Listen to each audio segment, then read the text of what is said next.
साहेब नमस्ते. नमस्कार. समर्थ आरोग्य फाउंडेशन आणि न्यूट्रिपिल हेल्थ प्रोडक्ट प्रायव्हेट लिमिटेड यांच्या संयुक्त विद्यमानाने बनवलेला आपला अँटॉक्स डी आणि अँटॉक्स टी हा प्रोडक्ट तुम्हाला चालू आहे बरोबर. हो. साहेब तो प्रोडक्ट घेण्याच्या आधी आपला फॉर्म्युला घेण्याच्या आधी तुमची शुगर किती होती?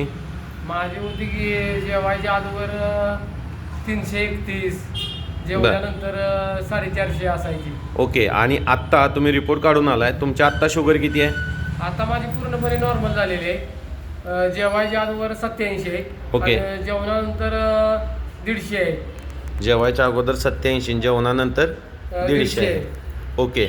आणि तुमचा HbA1c किती आहे? HbA1c जवळजवळ 5.5 आहे, म्हणजे 5.5 आहे. HbA1c 5.5 आहे, म्हणजे 5.5 आलेला आहे. ह्याच्या आधी HbA1c किती होता? HbA1c होता की मला 10-11 असायचा. ओके. तुम्ही हे औषध घेतल्यापासून तुम्हाला जे त्रास होत होते ते कमी झालेत? हो, पूर्ण कमी झाले. आता तुम्ही व्यवस्थित आहात? हो. फिट आहात? हो, फिट आहे एकदम. तुम्ही खुश आहे? हो, खुश आहे. ओके. धन्यवाद.